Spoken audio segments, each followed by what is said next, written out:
Bagaimana tumpukan logam sederhana bisa menghasilkan arus listrik konstan? Volta mengubah cara kita melihat energi. Inilah rahasia di balik baterai pertama dunia. Pada akhir abad ke-18, listrik masih dianggap fenomena alam yang sulit diproduksi secara konsisten. Para ilmuwan mengamati gerakan partikel di udara, namun belum ada cara menghasilkan arus terus-menerus. Di tengah situasi ini, fisikawan Italia Alessandro Volta menemukan bahwa perbedaan potensial antara dua logam dapat menghasilkan listrik jika dipasangkan dengan elektrolit.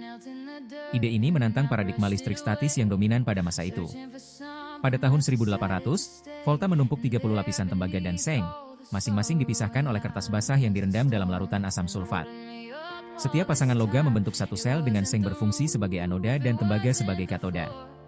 Ketika lapisan-lapisan ini bergabung, seng teroksidasi menjadi Zn, sementara tembaga menerima elektron dan menghasilkan arus konstan sekitar 0,5 V per lapisan. Akumulasi 30 sel menghasilkan total 15 V, menandai listrik pertama yang dapat disimpan dan disalurkan.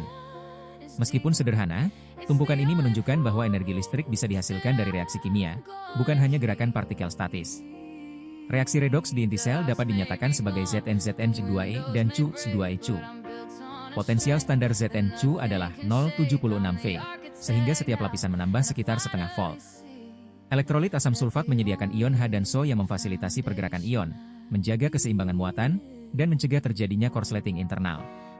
Keunikan tumpukan ini terletak pada penggunaan kertas basah sebagai media elektrolit, yang lebih murah dan mudah disediakan pada masa itu. Kertas basah berfungsi juga sebagai medium untuk menghilangkan resistansi internal, sehingga arus dapat mengalir lebih lancar. Penemuan Volta membuka jalan bagi pengembangan baterai Daniel pada 1836, yang menggantikan kertas basah dengan gel, meningkatkan umur sel. Selanjutnya, baterai gas dan alkalini memperluas aplikasi energi, memicu revolusi lampu pijar, telegraf, dan alat medis. Di era modern, prinsip redoks dasar Volta tetap menjadi fondasi bagi baterai lithium-ion dan solid state, menandai evolusi energi terbarukan dan perangkat portabel yang kita andalkan sehari-hari. Energi ini memungkinkan komunikasi jarak jauh. Voltaic pile tidak hanya menciptakan sumber listrik pertama yang dapat disimpan, tetapi juga memicu pemahaman baru tentang elektrokimia. Dari lampu pijar hingga smartphone, konsep sederhana ini tetap relevan. Mengetahui sejarahnya memberi kita perspektif tentang bagaimana inovasi sederhana dapat mengubah dunia. Jangan lupa like, subscribe, dan aktifkan lonceng notifikasi untuk fakta dan penemuan menarik lainnya setiap minggu.